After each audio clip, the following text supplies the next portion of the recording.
All right, let's go over to meteorologist Ethan Houston. Warming up out there, but we're dealing with some fog tonight. That's right. Foggy again, and it is damp because we have widespread rain that's going to stay with us through the evening on into the overnight hours. You can see that thin veil of fog that has descended over Carlisle right now. Roads are wet. We're at 37 degrees and visibility is down to a mile for you folks in Cumberland County. That's also the case in Harrisburg. So you can see the fog is widespread. The intensity varies, though, across the region. Temperatures are above freezing. They likely stay above freezing as the rain's coming down. A few isolated spots may touch that freezing mark overnight. On live local radar and the Storm Team Live Radar Network, it's all lit up. We have that light to moderate rain falling out there. Notice the brighter banding up towards Lewistown and Mifflin and Juniata County. That actually could be a mix of rain and sleet right now. So just some isolated spots of that. This is wave number one, but more rain's building back over southern Ohio and far western West Virginia. That's wave number two that I expect to move in later tonight. So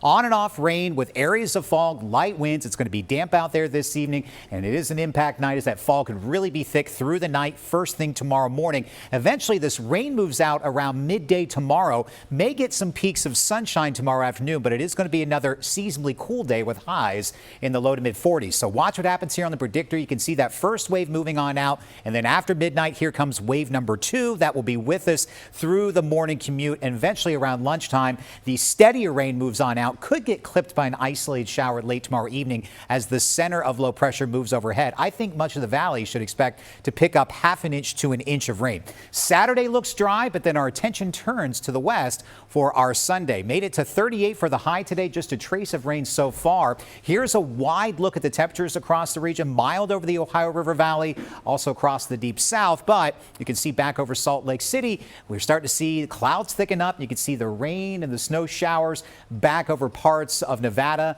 and into eastern portions of California. That's where we find the storm right now. Here's the good news. Now that the storm is over land, we'll get more data pulled into our modeling, and confidence should increase on what's to come for your Sunday. So here's what it looks like right now.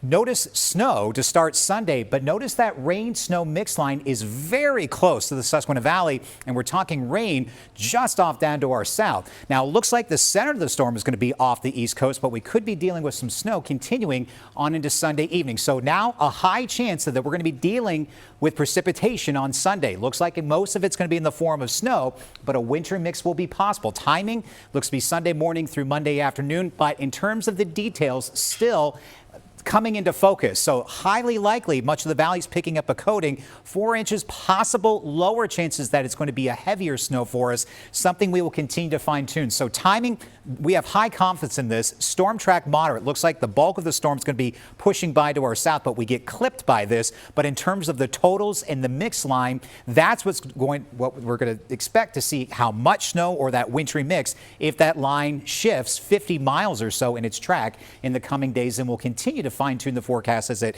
comes into focus as the storm approaches. But we're making it an impact day because a high chance for some of that wintry weather. Notice the temperatures staying chilly for Monday and Tuesday of next week, but milder weather will be around late next week with increasing chances for some showers for next Thursday and next Friday.